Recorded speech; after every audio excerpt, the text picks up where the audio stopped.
Bismillahirrahmanirrahim. Assalamualaikum warahmatullahi wabarakatuh.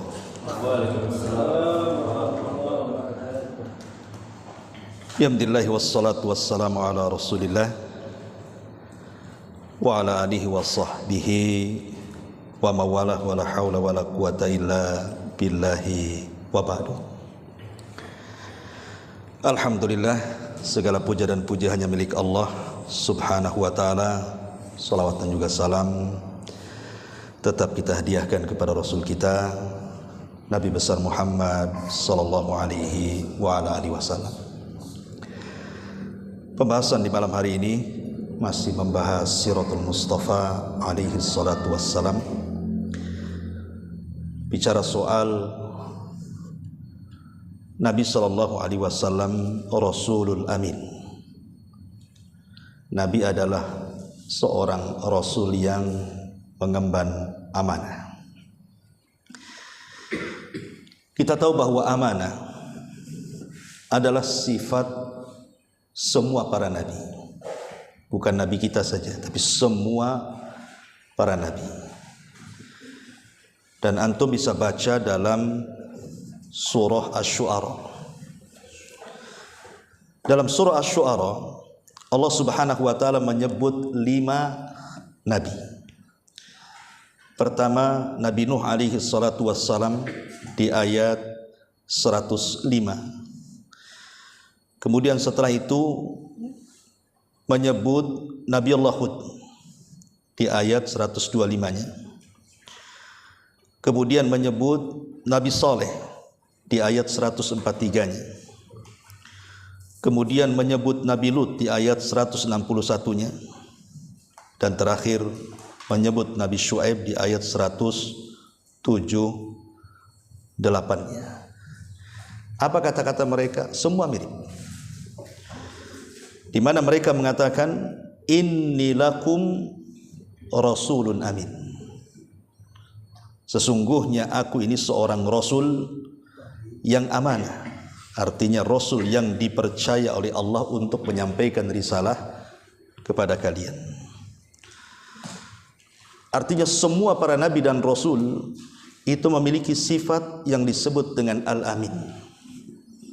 Sifat amanah. Tetapi yang perlu dipahami dalam sifat amanah ini sebelum kita menginjak kepada sejarahnya ya. Bagaimana perjalanan Nabi SAW dalam mengemban amanah ini. Sedikit kita akan beri penjelasan apa itu amanah dan dalam perkara apa saja kita ini harus bersikap amanah itu. Disebutkan oleh para ulama tentang masalah ini bahwa amanah itu memiliki 3 syarat. Orang kalau memiliki 3 syarat ini berarti orang itu disebut amanah. Syarat yang pertama adalah iffatun amma laisa lahu haq. Iffah itu artinya menjaga diri, menjaga kehormatan. Untuk tidak menyentuh sesuatu yang bukan haknya. Iffah namanya. Iffah itu artinya menjaga kehormatan, menjaga diri. Iffatun amma laisa lahu haq. Itu bahasa Arab, bahasa kitanya ya. Iffah itu menjaga diri, tidak menyentuh yang bukan hak kita. Artinya ketika kita menyentuh hak orang lain, berarti kita tidak amanah. Kita tidak boleh menyentuh yang bukan hak kita. Entah mengambil harta orang ya dengan cara zalim, dengan cara ghoror, menipu dan yang semacamnya gitu. Ataupun mengambil istri orang, itu kan bukan haknya itu. Ya. Ataupun mengambil barang orang dan begitu seterusnya, pokoknya yang bukan hak kita kita ambil. Maka dia tidak amanah. Ini yang pertama. Yang kedua, ar-ri'ayatu faqal hifdi. Ar-ri'ayah itu artinya bukan hanya sekedar menjaga, tapi merawat. Kalau hanya sekedar menjaga belum dikatakan amanah. Ar-ri'ayah. Contoh umpamanya saya menitip motor. Ya bisa saja kita letakkan di gudang gitu saja kan. Mau rusak mau apa terserah. Itu hanya sekedar menjaga saja. Ya, tetapi amanah itu bukan sekedar menjaga, tapi ada riayah. Riayah itu di atasnya menjaga. Artinya bukan hanya sekedar dititipi barang, kita rawat barang itu. Sehingga ketika dia menitipkan kepada kita seperti itu, maka kita pun membalikannya seperti itu. Itu disebut riayah. Berarti orang itu amanah namanya. Karena ada orang yang dititipi itu dia tidak menjaga, letak gitu saja kan. Kadang-kadang sampai rusak pula. Kemudian ketika diambil barangnya, kenapa rusak? Nggak tahu, saya kan cuman dititipi saja. Saya nggak nyentuh kok barang itu. Soal dia rusak itu urusan barang kan gitu ya. Maka ini nggak amanah. Ya. Jadi bukan hanya sekedar menjaga, tapi ada riayah lebih daripada menjaga. Merawat gitu ya, menjaga plus merawat. Itu baru dikatakan amanah. Ya. Dan yang terakhir antuaddi ila sahibuha fi waqtiha. Hendaklah mengembalikan kalau itu bentuk barang kepada yang berhak pada waktunya. Antuaddi ila sahibiha ila waqtiha. Melaksanakan mengembalikan amanah itu kepada pemiliknya apabila sudah sampai waktunya. Balikin. Antum pinjam uang sama saya, berarti ada amanah di sini. Kapan dibalikan? Minggu depan Ustaz. Dah sampai minggu depan, mana uangnya? Tak ada Ustaz, belum ada uang. Gak amanah antum. Karena harus mengembalikan pada waktunya. Ya, ini 3 syarat. Kalau 3 syarat ini ada, insya Allah antum dikatakan amanah. Karena ini syarat ini. Orang yang memegang amanah ini. Ya. Termasuk juga ini bisa diterapkan kepada semua hal yang berkaitan dengan amanah. Seorang pemimpin, umpamanya contohnya, dia dilantik menjadi pemimpin. Berarti seorang pemimpin harus ifah, tidak boleh mengambil yang bukan haknya. Yang kedua, dia harus menjaga rakyatnya, bukan hanya sekedar menjaga, tapi juga betul-betul mensejahterakannya, riayah.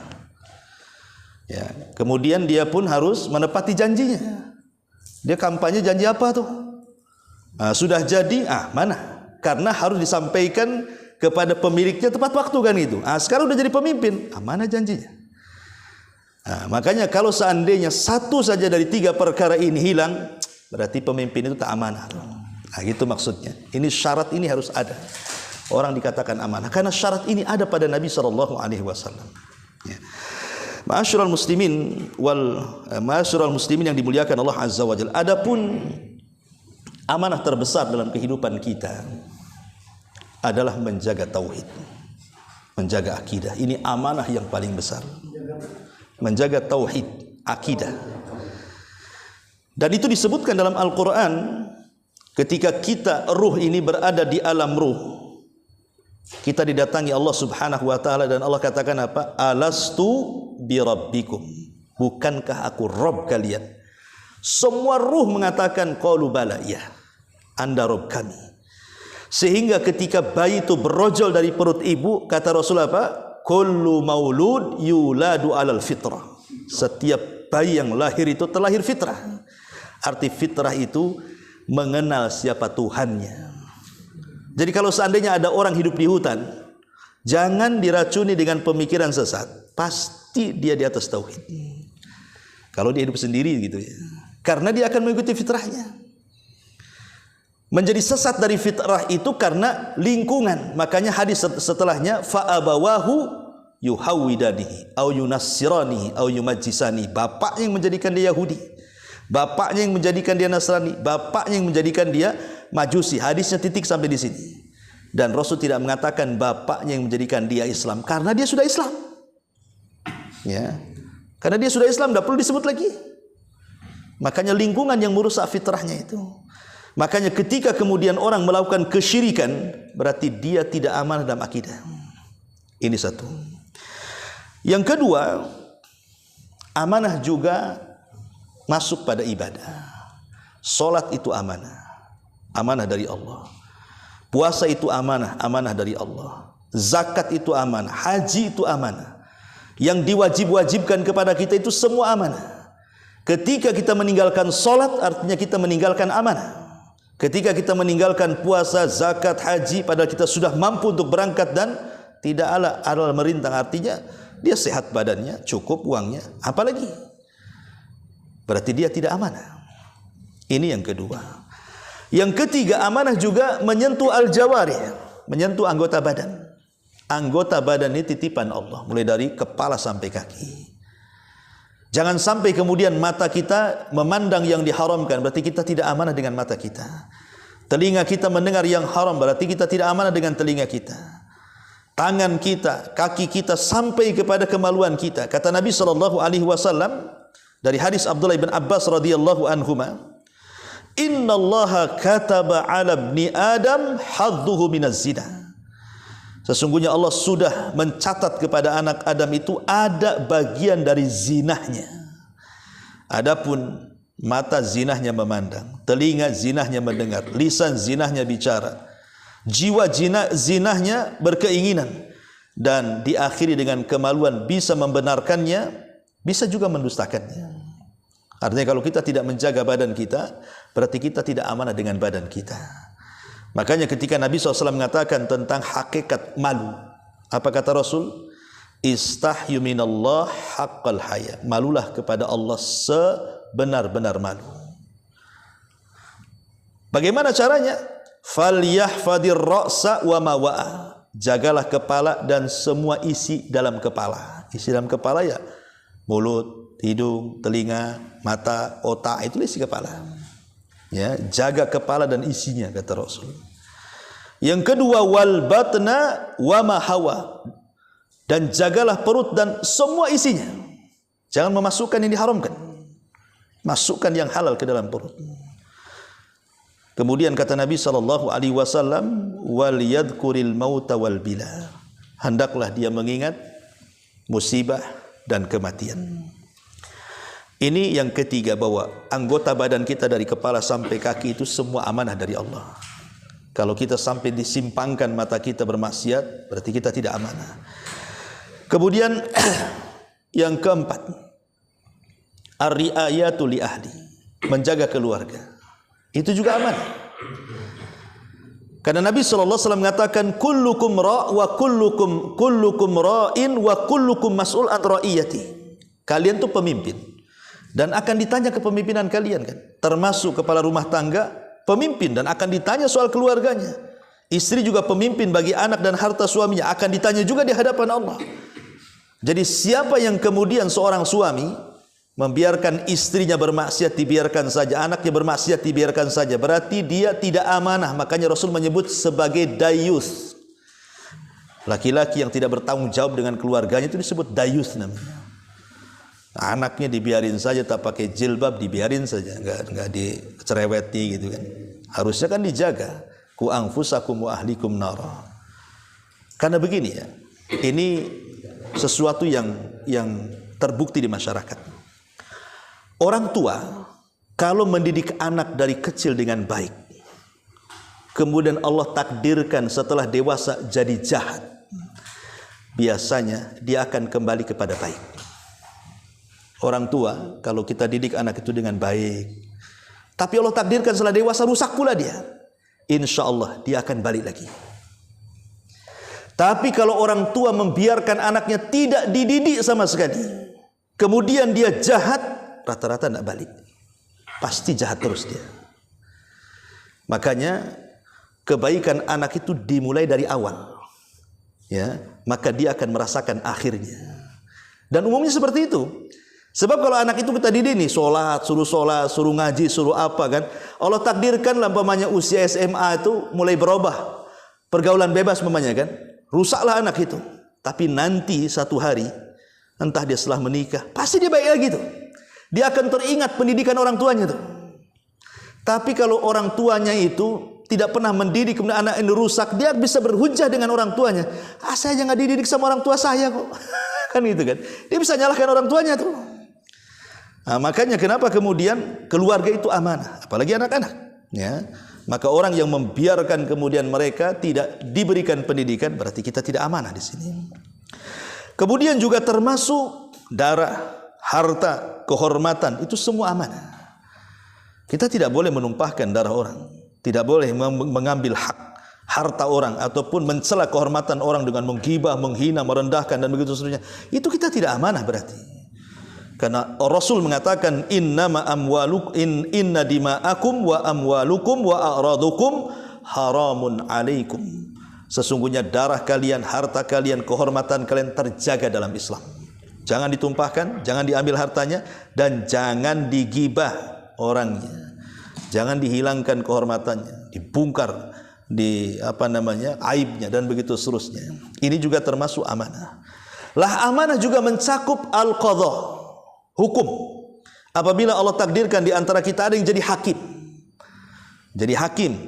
ya, maka hakim itu amanah. Jangan memutuskan sesuatu hukum yang di luar daripada ketentuan Al-Quran dan Sunnah. Kata Rasul, al-qudatu thalathun. Hakim itu ada 3. Hakim itu ada 3. Yang pertama, kata Nabi SAW, rajulun arafal haq faqadha bihi fahuwa fil jannah. Hakim yang tahu kebenaran, dengan kebenaran dia putuskan itu, maka hakim ini masuk surga.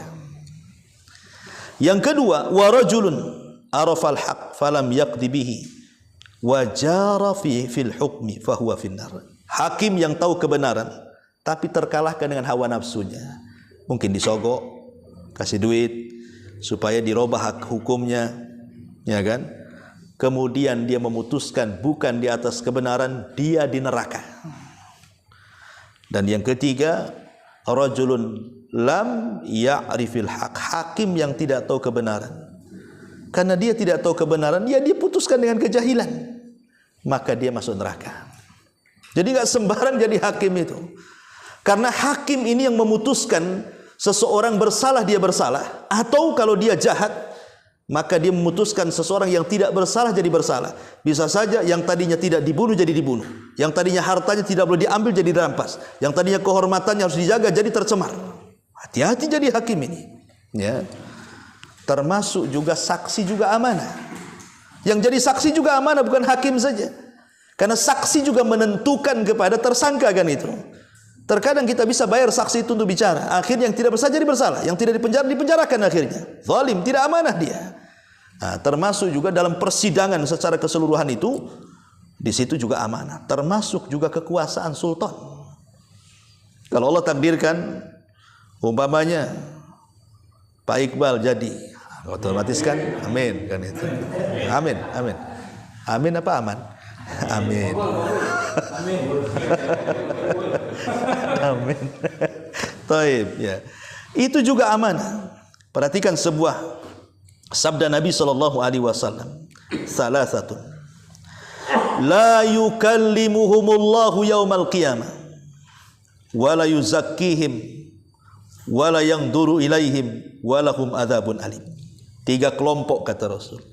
1 tidak akan diajak bicara, 2 tidak akan dibersihkan, 3 tidak akan dilihat, 4 disediakan azab yang pedih.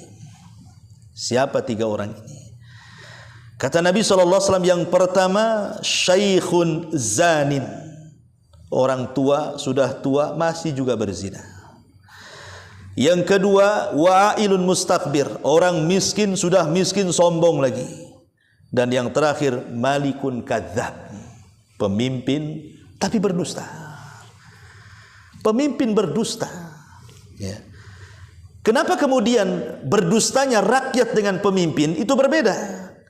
Berdusta itu dosa besar, rakyat berdusta dosa besar, tapi pemimpin berdusta itu dosanya jauh lebih besar. Kenapa? 3-4 perkara dia akan dapat di akhirat itu. Dia tidak akan diajak bicara Allah, naudzubillah. Dia tidak akan dilihat Allah, naudzubillah. Dia tidak akan dibersihkan Allah, naudzubillah. Dan disediakan azab yang pedih lagi, coba bayangkan. Salah satunya malikun kadzab, pemimpin yang berdusta.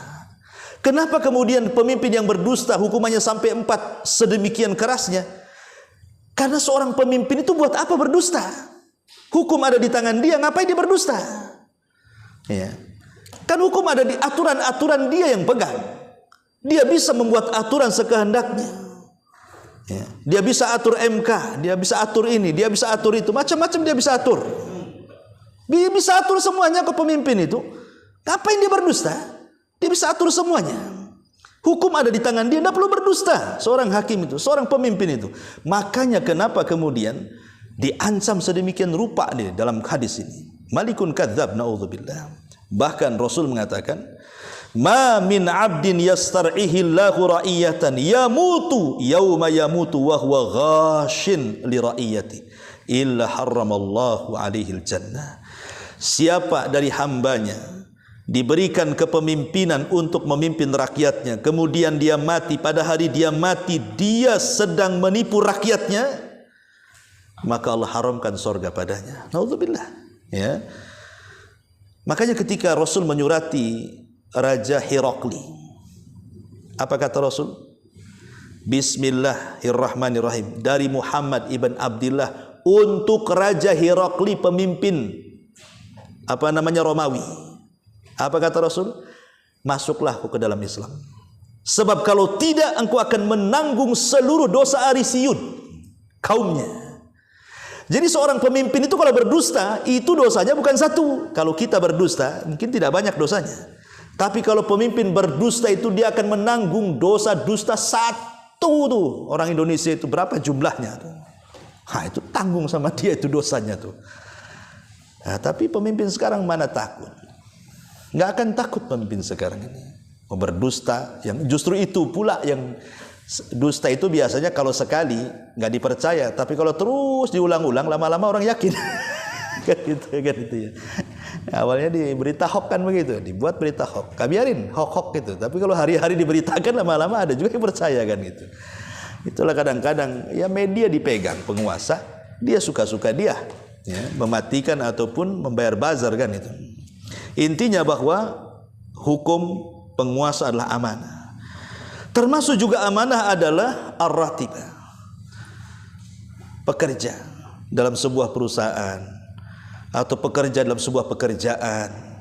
Dia mengambil gaji tapi tidak sesuai dengan pekerjaan. Mungkin dia mengambil waktu, harusnya mungkin ya kerja jam 8 dia buat jam 8 lebih, ya kan? Ataupun dia main-main pekerjaannya, kayak mungkin tukang bangunan gitu kan. Kalau harian ditengokin, rajin, antum pergi pula duduk-duduk kan itu.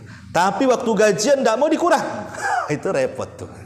Tapi kalau kerja mau dikurang-kurang, ketika gajian, tidak mau saya kurang. Satu hari 150, kali seminggu sekian kan itu. Kecuali pakai CCTV mungkin ya. Ya, tapi yang jelas itulah kenapa terjadi seperti itu. Tidak ada amanah. Amanah sudah dicabut. Makanya Nabi SAW dengan tegas bahwa nanti di akhir zaman itu memang amanah akan hilang. Lah termasuk juga naqlul khabar. Ketika kita ini menyebarkan sebuah berita atau ketika kita mendengar sebuah berita, itu harus amanah. Karena seorang fasik itu kalau datang memberikan berita tidak bisa langsung ambil. Di cross check dulu kan? Idza ja'akum fasikum binaba'in fatabayyanu dulu kan? Cross check dulu berita itu benarkah salah? Sebab kalau kita main telan saja kita tidak amanah tuh.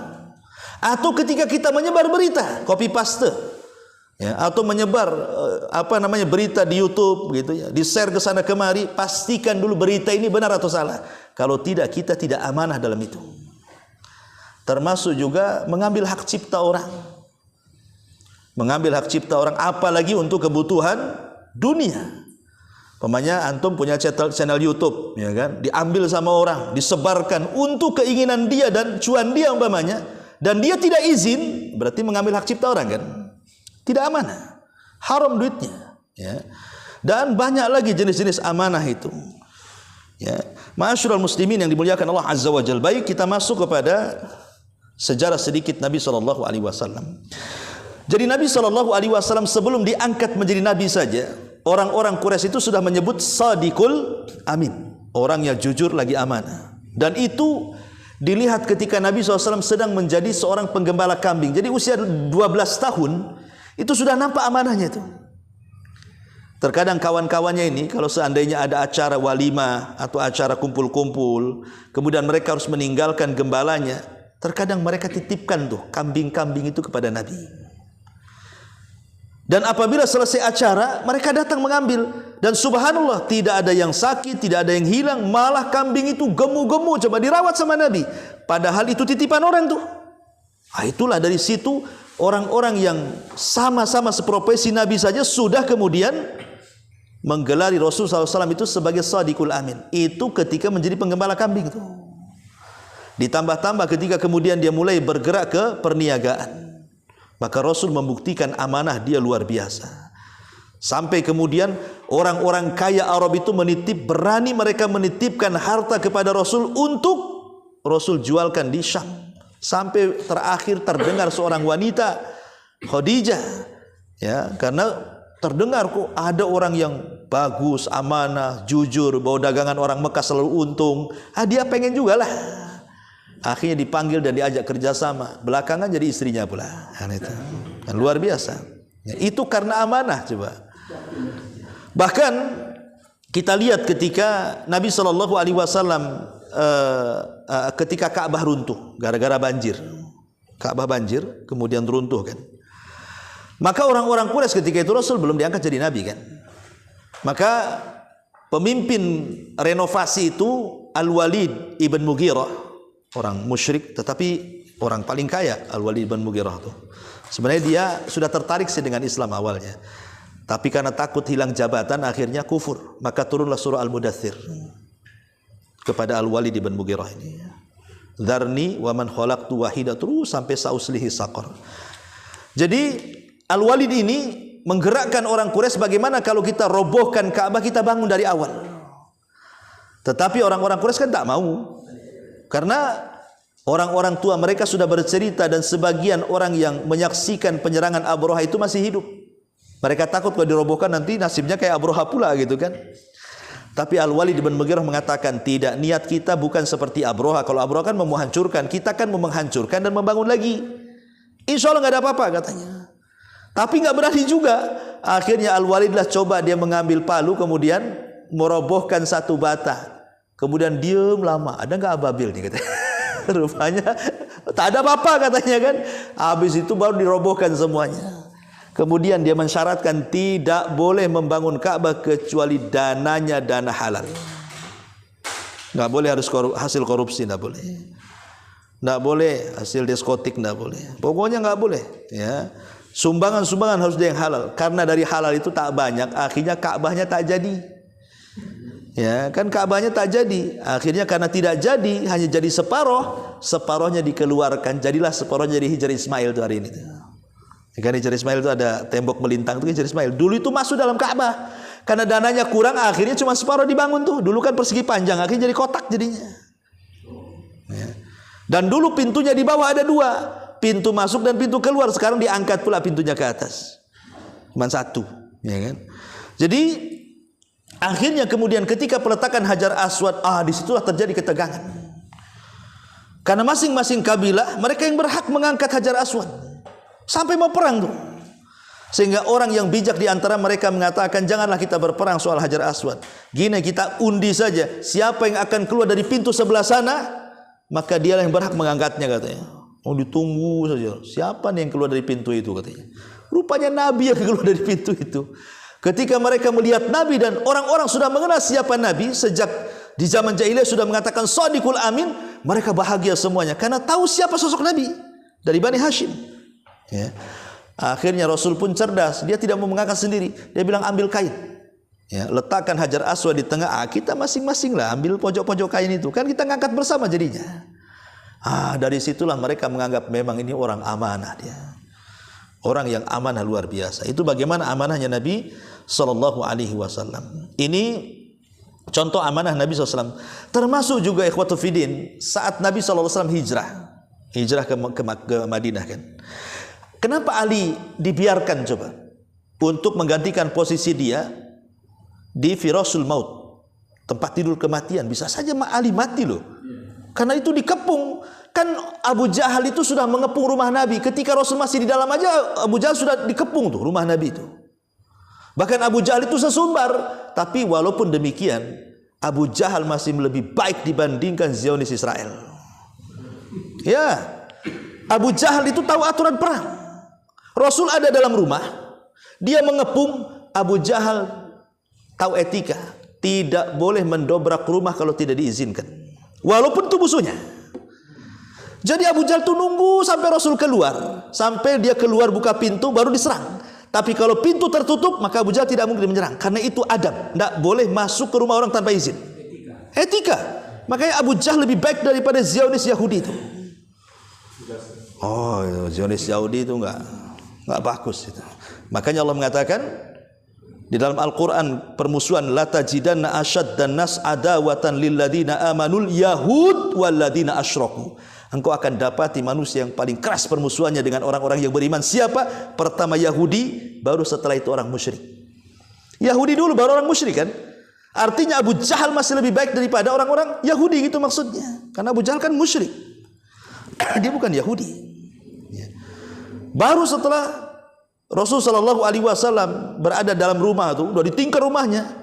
Disitulah Allah Subhanahu Wa Taala turunkan surah Yasin untuk dibaca oleh Nabi. Permulaan surah Yasin. Wa ja'alna min baini aydihim saddan wa min khalfihim saddan fa aghshaynahum fa hum la yubsirun. Ada riwayat yang mengatakan Rasul memegang tanah, memegang debu, kemudian ketika baca ayat itu dilempar ke atas. Tapi ada yang mengatakan riwayatnya lemah. Tidak ada Rasul memegang debu itu, melempar debu itu. Rasul hanya membaca ayat itu saja. Tiba-tiba Allah serang kantuk orang-orang yang berada di sekitar rumah itu. Tiba-tiba tidur mereka. Mereka tidur, Rasul keluarlah. Ya, setelah Rasul keluar, mereka bangun. Kan itu.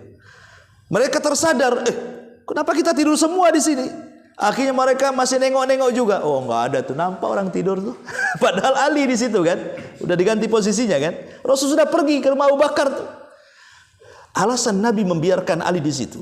Kenapa? Karena ada beberapa barang yang dititipkan kepada Rasul belum dikembalikan. Makanya Rasul mengatakan kepada Ali, jangan kau susul aku dulu, sebelum barang-barang ini kau kembalikan kepada pemiliknya. Selepas itu kau ke Madinah. Lihat bagaimana amanahnya Nabi. Walaupun dia dimusuhi loh ya, diusir, masih juga orang musyrik itu nitip sama Nabi itu barang itu. Ya, padahal dimusuhi, diusir lagi coba. Kalau kita dimusuhi, dititipi barang, mana ada? Disikat aja lah, biarin biar hilang motornya. Gitu ya. Udah menantu dia? Udah menantu atau belum? Belum nikah. Masih bujang Ali. Ya, kan di Madinah menikahnya. Ini belum hijrah. Intinya bahwa begitulah sebelum hijrah Rasul itu luar biasa. Apalagi setelah kemudian Nabi Shallallahu Alaihi Wasallam hijrah ke kota Madinah. Pernah terjadi juga orang-orang yang menganggap Nabi Shallallahu Alaihi Wasallam tidak adil, tidak amanah saat perang Hunain. Jadi ketika Nabi SAW perang Hunain kan bawa ghanimah banyak tuh. Ya, akhirnya para pembesar Quraisy atau pembesar Quraisy yang sudah masuk Islam dari kalangan Muhajirin itu seperti Abi Sufyan dan yang lainnya itu dapat bagian banyak dari harta rampasan perang dibandingkan orang-orang Ansor yang sudah lama perang bersama Nabi. Maka kemudian terjadilah riak-riak yang mengatakan, gimana Rasul ini bagi-baginya kok kayak gitu katanya. Ini nggak adil nih katanya.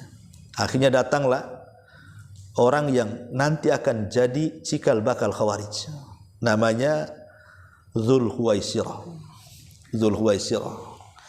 Jadi Dzulhuwaisirah datang kepada Rasul. Terang-terangan dia mengatakan, ya Muhammad i'dil. Wahai Muhammad, adil lah kau ini. Masa bagi-bagi kayak gini katanya. Maka Rasul mengatakan, illam adil faman ya'dil. Kalau aku tidak adil, siapa lagi yang lebih adil daripada aku, kata Rasul. Kemudian Nabi Shallallahu Alaihi Wasallam mengatakan perkataannya yang bagus sekali. Apa kata Nabi Shallallahu Alaihi Wasallam? Ala ta'manuni wa ana aminun fis sama. Siapa lagi yang lebih amanah daripada aku? Sementara Allah menganggap aku ini amanah. Setiap hari datang wahyu kepada aku, kata Rasul. Masih juga kalian enggak percaya dengan aku, kata Rasulullah itu. Ya. Ma'asyiral muslimin yang dimuliakan Allah Subhanahu wa taala. Intinya bahwa bagaimana Nabi Shallallahu Alaihi Wasallam betul-betul menjaga amanah. Bahkan bukan hanya sekedar itu. Satu hari Rasul mau tidur. Oh, tidur Rasul itu. Tahu di bawah ranjang ada kurma, ada satu butir kurma. Ketika diambil mau dimakan tak jadi, ya, dibuang sama Nabi. Kenapa Nabi SAW membuangnya? Akhsha an takuna sadaqah. Aku takut kurma itu kurma sedekah katanya. Ini miliknya orang miskin. Keluarga Nabi tak makan sedekah. Tak mau Rasul mengambilnya. Dibuang lagi, coba bayangkan. Karena keluarga Nabi tidak makan sedekah. Rasul itu dan keluarganya hanya makan hadiah. Kalau ada Habib, aku keturunan Nabi, kasih sedekah 1 miliar. Kalau nerima, palsu kau Habib ini. Habib tak makan sedekah. Kan gitu ya. Kalau hadiah ya. Kalau dia menghadiahkan saya nggak mau, saya maunya sedekah. Umpamanya kan. Jadi ngecek Habib nggak Habib itu ya kasih sedekah aja tuh. Kalau dia nerima sedekah, bukan Habib kamu. Karena turunan Nabi Ahlul Bait tidak makan sedekah. Karena sedekah itu kotoran harta orang yang dibuang. Keluarga Nabi tak makan kotoran. Keluarga Nabi itu makan hadiah. Nah, bayangkan Rasul tidak mau makan sedekah. Padahal ini kan tidak tahu namanya nemu kurma kan. Bisa saja hadiah, bisa sedekah kan. Tapi Rasulullah SAW itu menunjukkan amanahnya sampai ke taraf seperti itu. Tidak mau juga dia makan. Waroknya luar biasa gitu ya. Nabi SAW itu. Ya. Termasuk juga kalau kita melihat sejarah amanahnya Nabi SAW. Ketika Nabi meminjam uang, kemudian dia akan mengembalikan uang itu. Ditentukan harinya, tempatnya. Rasul nunggu di situ, ndak pergi-pergi. Sementara orang yang meminjamkan uang nggak hadir sampai 3 hari. Nunggu 3 hari Nabi di situ. Kalau kita kan enggak, udah janjian 1 jam nggak datang, pergilah kita kan. Gitu kita kan itu ya. Nabi tidak, ditunggunya dia. Sampai seperti itu amanah Nabi SAW. Termasuk juga dalam penegakan hukum. Sampai ketika ada seorang wanita mencuri. Wanita ini rupanya anak pejabat di salah satu suku.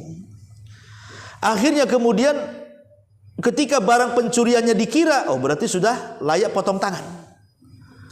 Karena dia wanita anak pejabat, kasihanlah dipotong tangan itu. Akhirnya melobi Nabi, jangan dipotong, itu anak pejabat. Tapi mereka tidak berani ngomong sama Nabi. Akhirnya apa? Dipanggilnya anak angkat Nabi. Cucu Nabi cucu anak angkat Nabi namanya Usama ibn Zaid. Kan Rasul punya anak angkat namanya Zaid ibn Harithah. Punya anak dari Zaid ini Usama ibn Zaid. Jadi mereka mengatakan, cobalah ngomong sama Usama. Usama kan cucunya anaknya Zaid, berarti cucu angkatnya Nabi. Itu orang yang paling dicinta Nabi itu. Coba lewat dia saja, ngelobinya katanya. Maka Usama ngomong terang-terangan, ya Rasulullah, kalau bisa janganlah, itu wanita anak pejabat. Oh, Rasul marah dan mengatakan, ya Usama, hancurnya umat dulu itu. Kalau yang mencuri orang kaya, hukum tumpul ke atas. Kalau yang mencuri orang rendahan, orang miskin, hukum pula tajam ke bawah. Demi Allah, wahai Usama, lau Fatimah binta Muhammadin saraqat laqata'tu yadah. Kalau putriku si Fatimah itu mencuri, sudah aku potong tangannya. Lah itulah keadilan di sini. Keadilan, ya. Ini kalau pendukungnya saja, enggak usah biarin, ya. Nah, kalau posisi kejar aja kan. Nah, kadang-kadang dan ini ditampakkan ketidakadilan itu. Betul-betul ditampakkan loh. Itulah kadang-kadang ya, memang betul kata Anas bin Malik radhiyallahu an, sayati alaikum zaman walladzi ba'dahu syarrun minhu. Akan datang sebuah zaman itu setelahnya jauh lebih buruk dibandingkan sebelumnya. Ya kan, setelahnya lebih buruk dibandingkan sebelumnya. Ya, inilah makanya kemudian Nabi SAW betul-betul mencontohkan amanah dalam segala hal. Wallahu a'lam bishawab. Saya kira cukup sampai di sini. Silakan kita buat tanya jawab saja.